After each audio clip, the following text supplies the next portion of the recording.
I am Johnny Massacre and welcome to my Metal Gear Solid 1 review on the Sony PlayStation 1. Forgive me for looking a little bit sleepy. We did a 24-hour live stream yesterday attempting to complete the game, having basically never played it before within 24 hours, and we did it in about 18 hours. Now, Metal Gear Solid is an action-adventure stealth video game developed and published by Konami for the PlayStation in 1998. It was directed, produced, and written by Hideo Kojima. Now, the story of this game is kind of like a James Bond movie, and you play some kind of undercover operative who's sent to investigate some criminals who've taken over this nuclear facility, and they've got some kind of new nuclear tech known as Metal Gear Solid, which is potentially going to destroy the world, and you have to find out what is going on. The bad guys are a typical rogues gallery. It's about 5 or 6 of these people, seemingly with borderline superpowers. And then there's the main bad guy. I believe his name is Liquid Snake, and I think he's an alter ego of yourself. And you quite simply have to infiltrate them and kill them and stop a nuclear holocaust. That's pretty much it. And this game, so many people love it. So many people were asking me to play this game. I did a poll asking people what game to play next, and Metal Gear Solid came at the top. And there were plenty of people joining me on the live stream, telling me, wow, you know, this game is amazing. This game means so much to me. The storyline's incredible. And I'd have to agree with them. Up until 80% of the way through the game, I was kind of amazed at how meticulously this was all put together, how lovingly it was put together, how deep the game is. It's so cinematic. At the time in 1998, there really was nothing quite like this. There was no games with camera angles like this and voice acting like this and dialogue like this. And right from the beginning, I was kind of hooked. Just really, really good narrative. The characters in this game are so great. The main character, Snake, he is a typical loner hero, a rogue, a bit like Harrison Ford in Blade Runner. Doesn't have many friends, doesn't let women get close to him. He's seen too much.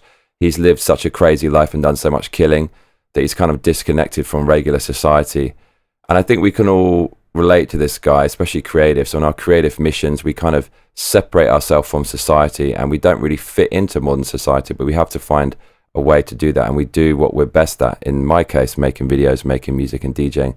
In the protagonist's case, Snake's case, it's basically killing people. So the storyline was amazing. The characters in this are great. There's a lot of dialogue between you and your team back in America, where they give you intel on the mission, and they kind of try to keep you sane by engaging in dialogue with you. And this is only conducted via one basic screen, which is kind of green, which represents some kind of communication protocol. And you see a 2D face of the person you're speaking to in your 2D face. And just through this, the great voice acting and the great dialogue, you start to love all these characters. There's various women who give you advice on stuff. Some are kind of weapons specialists, some are intel specialists, and there are various kind of specialists working for the government who help you out. And Snake is always hitting on the women, which is good. Back in this time in 1998, there was no wokeness in games. There was no accusations of patriarchy. Not all relationships were built upon power dynamics and exploitation. People just accepted men's roles, natural roles, and women's roles. And so Snake in this game, the main character, he hits on women, which is what men do. He's a good-looking character and he's charming. And so it's nice to see in this game just a real male character being played out with a bit of comedy, a bit of panache, and a bit of charm. And Snake has various potential love interests in this, but the main one, I think her name's Meryl. He starts to kind of fall for her in the game, and she's a kind of rookie agent who's undercover, trying to also work out what's going on with this conspiracy regarding this huge nuclear weapon that might destroy the world. And at one point, she kind of gets sniped in the game, and she's dying on the floor. And at this part of the game, I kind of felt tearful. And bear in mind, we're watching a very basic game, relatively speaking, from 1998, with really pixelated graphics, and I'm feeling tearful about the character, and she's dying on the floor. And Snake says, he said to her before, I don't want you to get involved in the mission because you're kind of wet behind the ears. And she, of course, did it anyways. And then at the time, Snake, you imagine, would have felt bad telling her you can't get involved because he kind of loves her and he wants to support her.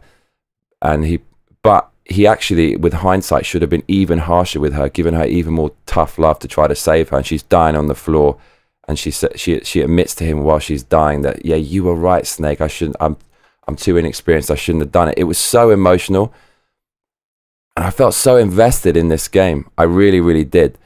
Just an amazing storyline, so cinematic. As I said, there was nothing like this prior to Metal Gear Solid, and it holds up well to this day. It pretty much could be made into a movie, I think, such as the high caliber of the dialogue and the voice acting and stuff like that.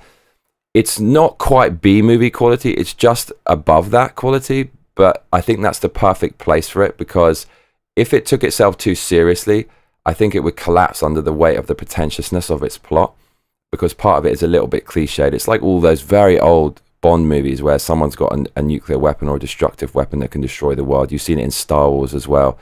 And I think doing that story again in 1998, it's kind of just right to calibrate the tone, just above B-movie, but just underneath something that takes itself too seriously. And it's kind of perfectly pitched for a video game. It all just really works. Now, the graphics of this game, they are so goddamn pixelated, and you really see the limitations of the PlayStation hardware.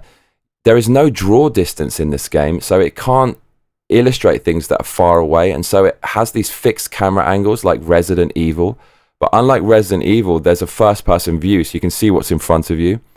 But I played this game in hard mode, which means there's no radar, and I didn't realize when I did this, but there's a radar in this game to compensate for the fact that the PlayStation has no draw distance, and the character's looking ahead, but you can't see what he's looking at because of a fixed camera angle. And so therefore you need a radar to see who's in front of you. If you play without a radar on hard mode, there's certain sections of this game that are just ridiculous, where you're running around and it's a top-down camera angle and you can't see what's in front of you, and you're desperately trying to get to an object that's near you, and you're fumbling around to find it under a hail of gunfire. It's ridiculous. So the graphics are quite limited and very pixelated, but the way that it's shot really compensates for that. Now, I found this GIF online of Hideo Kojima's original ideas for this game illustrated by a Lego model. So the people who made this game, typically Japanese, an insane amount of detail, meticulous attention to detail. Hideo Kojima, the creator, when he was pitching his idea, he made levels out of Lego and then put his own handheld camera in his hand and moved the camera around the Lego set. And when you see that juxtaposed with the footage of the game, you can actually see how much obsessive attention to detail went into this. So although the graphics are extremely dated by today's standards and haven't aged that well, the fact that it still looks cinematic and beautiful and you're so absorbed into the game is a testament to how well the creator Hideo Kojima put this whole thing together and his vision. The sound in this game is awesome. It really lends itself well to the spy genre. You kind of have these rhythmic pulses, low bass sounds, and isolated percussive sounds with a lot of echo and reverb and stuff that invoke a sense of wonder and mystery. And then, of course, when you get seen by guards, you get the classic bring sound effect that loads of dubstep songs have used and everybody knows today. So the sound design is great for the individual effects. And then when you get spotted, you get these kind of high-pitched strings and stuff like that, and staccato strings which invoke a sense of danger and panic and anxiety. And the sound in this game is really, really good. The gun sound effects are also really good as well. The gameplay in this game is a bit, how to describe it? It looks like Resident Evil, but it doesn't have tank controls. And it involves some kind of shooting and stuff. For the first half of the game, there's not a lot of shooting and you're encouraged to use mainly stealth. And then in the latter half, you're forced into situations where there's more gunplay. There is a sniper rifle. Because of the limitations of the PlayStation and the fact that there's no zoom on the sniper rifle, it's very janky. You're zoomed in really, really close, and you can't use this weapon in regular combat. It's only really for specific bosses that also have a sniper rifle. Speaking of which, that is the fantasy of anyone who wants to live vicariously through a military action style game. You with a sniper rifle versus another sniper, a great battle that happens, I think, twice in the game. And there's a lot of key collecting and door opening and stuff like that, which is very periodic. There were quite a few games like this back in the day of that particular era. So the gameplay is mainly about hiding from stuff, hiding around corners, hugging walls, and not being detected. Now, this game is pretty hard. On hard mode, we did it in 17 hours. And the bosses are kind of difficult in this game. And the bosses are kind of annoying. Everything else up until the 80% mark of this game is pretty awesome. But the bosses are kind of annoying. Now, I'm a bit of a masochist when it comes to gaming. I like really challenging games. And I can't complain too much because I did want a challenge, but the bosses are kind of irritating. So, for example, there's a boss called Psycho Mantis, and I'm convinced this boss was inspired by Ghostbusters 2. The music is similar to a song in Ghostbusters 2. When you fight him, he's throwing furniture at you and chairs, which is reminiscent of a poltergeist. It reminded me of the courthouse scene in Ghostbusters 2. And you can't kill the guy unless you plug your controller into port 2, which is ridiculous. And they tell you that after you've been killed 3 or 4 times. So the game forces you to try to kill a boss that you can't kill, which is kind of taking the piss and is really annoying. So Hideo Kojima, the creator of this game, does troll you quite often. And the last couple of bosses are infuriatingly annoying. The last boss is this big mech, and I was actually losing my shit at this point. It's not the most difficult boss I've ever played, but I was sleep deprived, and because it's not the hardest, but it's still hard, it kind of invites you to push it and be quite aggressive with the boss. So it kind of goads you into making loads of mistakes, which makes you really be annoyed with yourself and makes you incredibly frustrated. So the last boss is really, really annoying. And when you kill him, it's almost comical. The bad guy just will not die. He will not fuck off, but to the point where it just gets annoying. They drag it on too long. So the last boss is super, super annoying. I will say one of the bosses, though, was amazing. There's a chopper scene. You're on the roof and you have to shoot this chopper with a rocket launcher with Stinger missiles, and that was so engaging. You're locking on and the target's going beep, beep, beep, beep, beep, and it goes from blue to red or grey to red. It's super exciting, and you have to compensate for the movement of the chopper and the trajectory of the missile to make sure it hits the target. That was really, really fun. But the bosses are generally pretty annoying. There's quite a lot of comical moments in this game. There's loads of ways you can actually kill yourself, which I think is kind of realistic. Of course, if you're really on a battlefield and you had access to all this amazing military hardware, you could very easily injure or kill yourself or maim yourself. I've spoken to ex-SAS, and he was telling me about claymore mines and how he's seen people kill themselves and blow themselves up and remove limbs and stuff. You can essentially, that can happen in the game.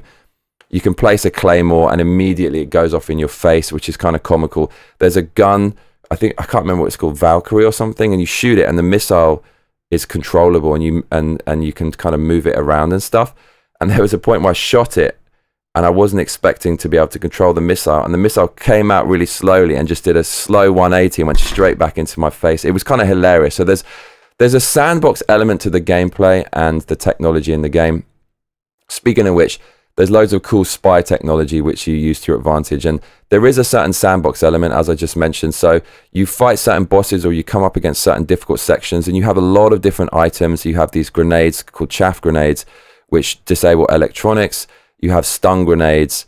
You have different kinds of vision that allow you to see things on the battlefield, which is useful against enemies, which might cloak and stuff like that. So if you're not paying attention, you can miss a trick and be at a disadvantage against enemies when you don't have to. So you have to use your intelligence and you have to strategize going into a battle. You have to look at what you have and try to work out what's going to be best against the foes. And that's fun. People love having gadgets. People love going beyond the limitations of being a human, being able to augment yourself with all this technology. So you can play out those fantasies, which usually you see illustrated in spy movies in this game, which is very, very fun. Now, up until 80% of the way through this game, I was loving it. I was just sitting there going, this is amazing. I was saying, I can't believe how good this is. And the fact that I'm saying it about a pixelated old 1998 game really tells you how important and how great this game is. I could not believe how good the storyline was. I was so invested in it. It kind of made sense what was happening. and it was just cinematic and engaging. And the voice acting is so damn good. Snake is such a badass character. There's a few parts of humility where all the birds are loving him and saying, you're a hero. And he goes, I'm not really a hero. And there's a bit humble. So that made me relate to the character. He's not completely cold with no emotion. He is human, but he's all about business. He's all about the art of war.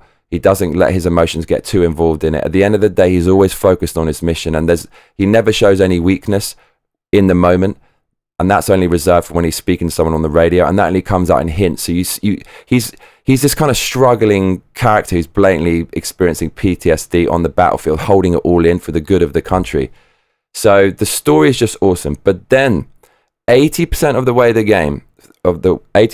through the game, it went from amazing to the worst. The last 20% of this game is ridiculous. And if you look in the link below, you'll see the links to the videos of the 2 streams that I put together for this whole kind of 24-hour experience. If you watch those and look at the comments, in the live comments, you're gonna get a sense of how ridiculous this is. People were explaining it better than I was in the live chat, but the amount of exposition at the end is insane. Honestly, it came across like a manic episode. It's like the people who wrote this game had a manic episode and they put it into the game. The amount of plot twists were just ridiculous. I'm not even going to attempt to go through all of it, but you've got a woman called Naomi on your team, and it turns out she's maybe stabbing you in the back and she's kind of a traitor. And then the boss, the colonel who's always dialoguing with you, he's always lying and he's not telling you what's going on. And then one of the guys, I think his name's McDonald or something, he pulls off his mask and he's actually your brother near the end of the game. And then he's telling you about the storyline. He says, our father created a breed of super soldiers. He was injured on the battlefield. They took his blood. His name was Big Boss. And then they created me and you. And I had the recessive genes. You had the dominant genes. And I hate you because you stole my genes before I even had a chance. Bear with me. And then he said, but that's not all. There was octuplets. There was 8 of us made, but they sacrificed 6 of our brothers to keep us alive. And then there was more super soldiers made and they injected with our super serum and they went into the Iraq war, and you heard about PTSD and stuff. That's actually not true. It's because of this super serum that was pumped into them, and now we have all these super soldiers that are going to take over the world. And before this, the bad guys said they were going to launch a nuke to blow up the world, and then the storyline changed and they said, we're not really going to launch a nuke. We're just going to do a nuclear test to let America know we have the technology to kind of make America look weak on the world stage somehow, and then threaten to sell the technology to other countries, so America will have to give us $1 billion. I'm not sure what the bad guys are going to do with $1 billion. They're not going to get that far. But then they said at the end, no, actually, this is all not true. And now it's a super duper railgun, and now I am going to blow up the world. It just will not end. Exposition after exposition after exposition, dovetailing with the fact this bad guy will not die. He will not die. He will not die. And you keep fighting him. And then the exposition just goes cuckoo crackerjack. They're talking about quasi-intellectual stuff about the meaning of life and like what war is and what the battlefield means. And I'm just sitting there thinking, this is insane. And maybe back in the day, no one played it in one 24-hour stretch and they were kind of doing it in chunks so they could absorb it better. Or maybe I was just getting jaded by the end because I was so tired. But I don't think it was mainly down to that. But really, they just go off the deep end, and at the end of the game, someone left a really good comment in the comments, and he said, it's like Hideo came into the office blasted on the final days of developing this game. And that's really what it was like. Someone else said in the comments that they could imagine Hideo Kojima in the office saying, no, just one more day or one more week. I've nearly got it, guys. We just need to add this. And everyone else is suicidal, just thinking, please just fucking finish this game. Kojima's like, no, wait. I want to put one more thing in. It is complete insanity. I cannot believe no one was there in the production cycle to just say, Hideo, mate, what the hell are you doing at the end of this game? Go and watch the video, the last section where you're fighting the guy with his shirt off, Liquid Snake. It's complete insanity. They even put in full motion video scenes of people, these kind of low quality, low budget and poor production scenes of guys in lab coats and people on the battlefield and stuff with all this exposition just washing over you. They just will not shut up in this game. And just as before the credits, the woman saying all this crazy stuff, and I'm just saying, look, okay, I get it. Just get on the snowmobile. Let's just ski off into the fucking sunset. And then the camera focuses on a caribou, like this animal, and then it starts giving all this prose about how caribou like represent the freedom of life and stuff. What is going on? The credits roll, then at the end it says Metal Gear Solid, and then more subtitles start coming, and it keeps on telling you stuff. I remember back in the day when I was studying for my degree in music production at university, one of the teachers smoked too much weed, and she had this vast record collection. She worked for Ninja Tune, and she let me go in her house to sample it. And her brain was addled because she smoked too much weed, and she'd just be talking your ear off, and you weren't saying anything, and it felt really oppressive.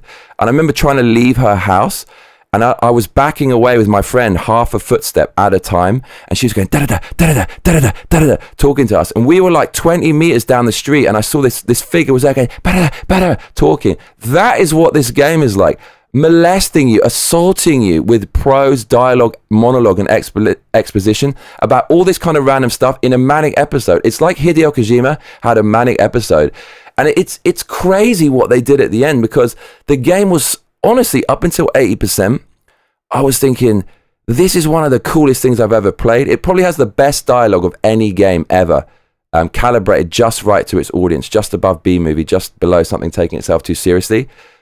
So with that in mind, how can it go from something that's that meticulous and is not down to chance, that's the lion's share of the game, to just nosediving with this insane exposition and drawn out ending with monologues and all this extra dialogue and stuff?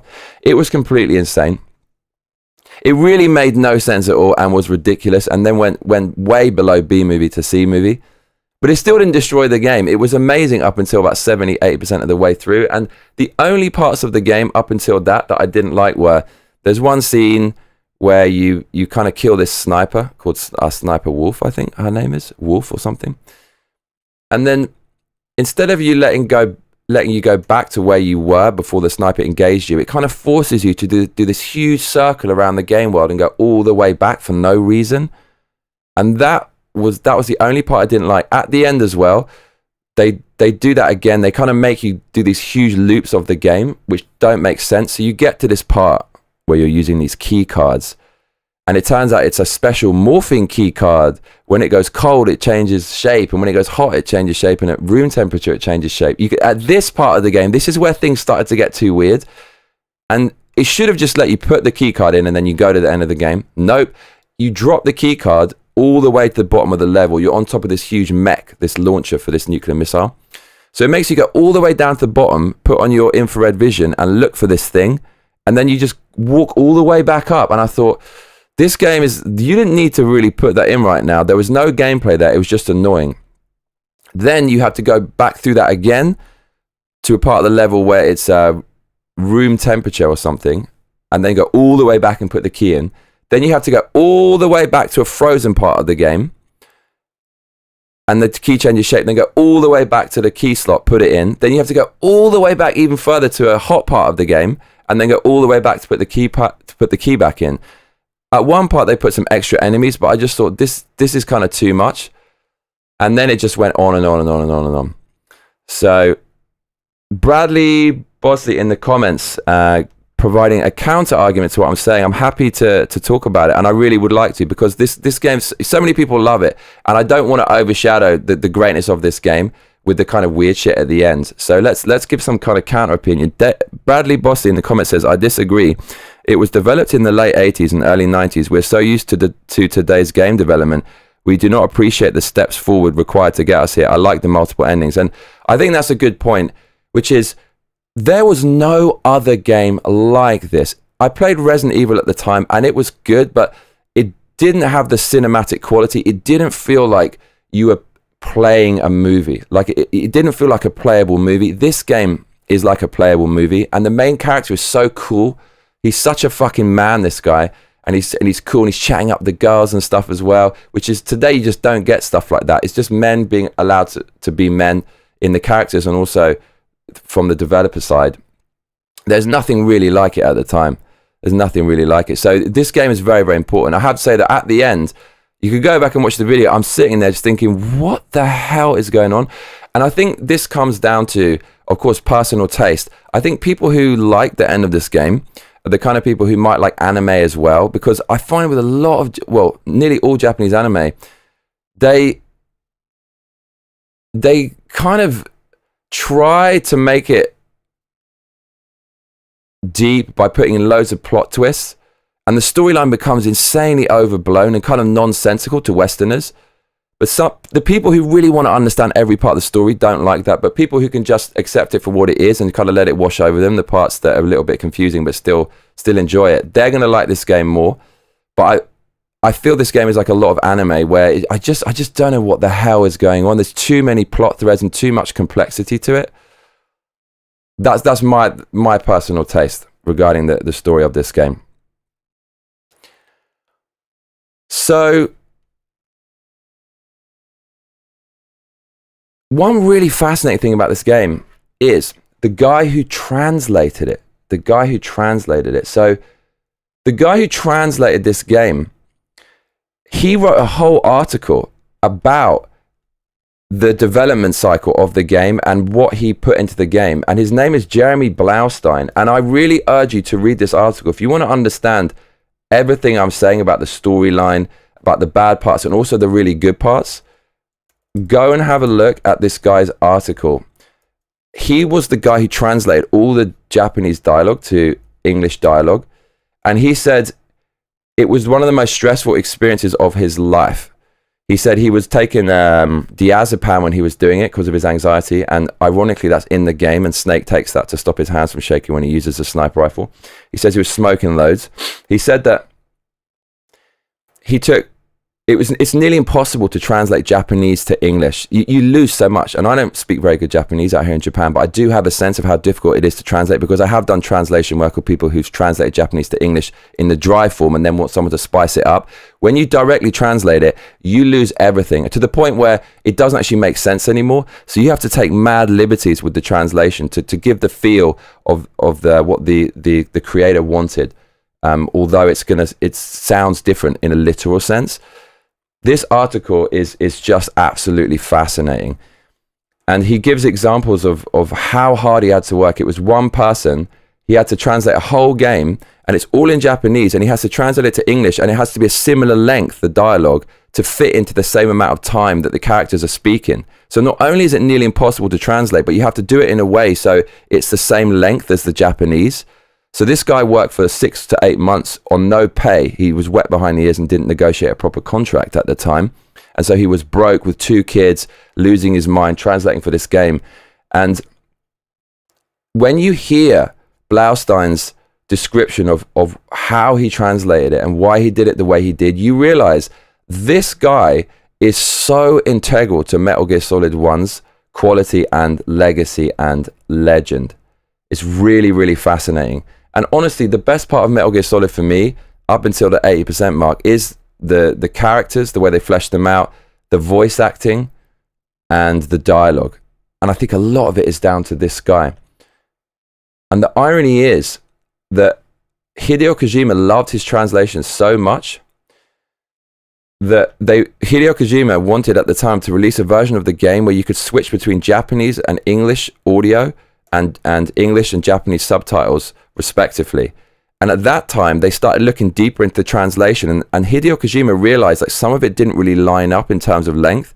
And then Hideo Kojima realized that this guy had kind of taken liberties, for want of a better expression, with his original vision, and then they just removed him from the project. And then going forward they used different translators who, as is evidenced by the translator of the original Metal Gear Solid, didn't do it as creatively as he did it, and actually did it in a much drier way. And in my opinion, it looks much, much worse. So I think a massive part of this game comes down to the translator, a guy who went by the name of Jeremy Blaustein. At the time he had to do this, there was no Wikipedia, there was no YouTube, there was nothing online he could find out about government conspiracies and Navy SEALs and spies and stuff. So he had to buy shitloads of books and rent loads of books from the library and read them all and absorb them all in order to write this game. Completely insane what they achieved back then. So I think the magic of this game comes down to the translation and the dialogue. And it's kind of sad that Kojima was kind of pissed off in the end, but it doesn't surprise me because it's so self-indulgent. The game is almost like it was left to other people, and then he came in at the last minute and said, let's put all this shit in at the end.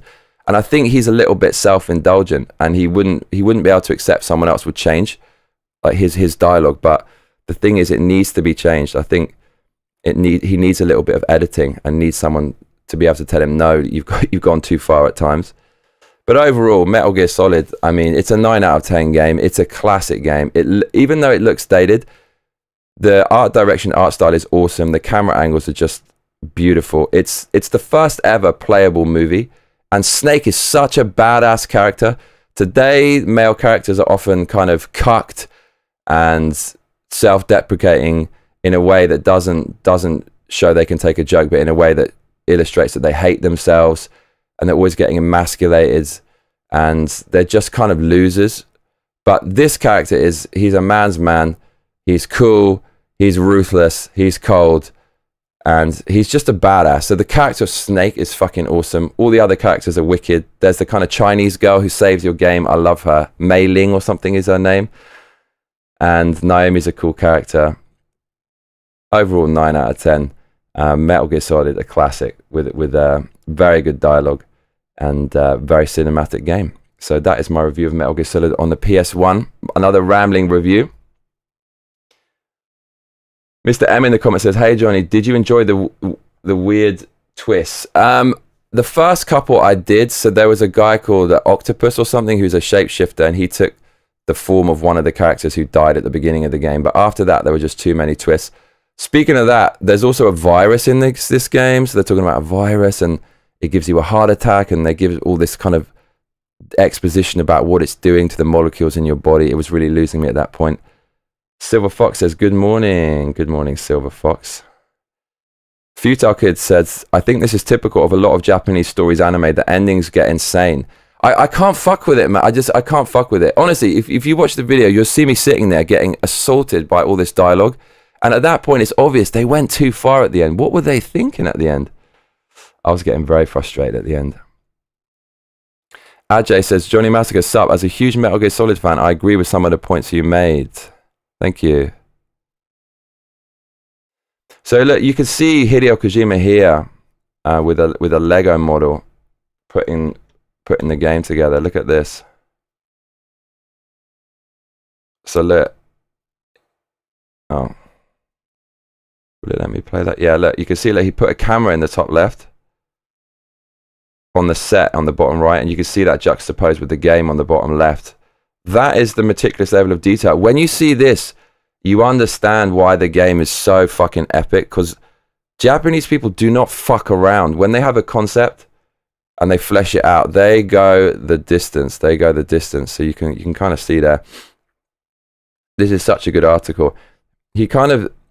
The translator of the game gives some examples of what he translated from the original text, and then he shows you what some of the later translators did. Here are some of the examples of the great translation in this game. Blaustein says, here's another example, this time from Snake. Let me ask you which option sounds better. A, I'm just a guy who can only find meaning on the battlefield.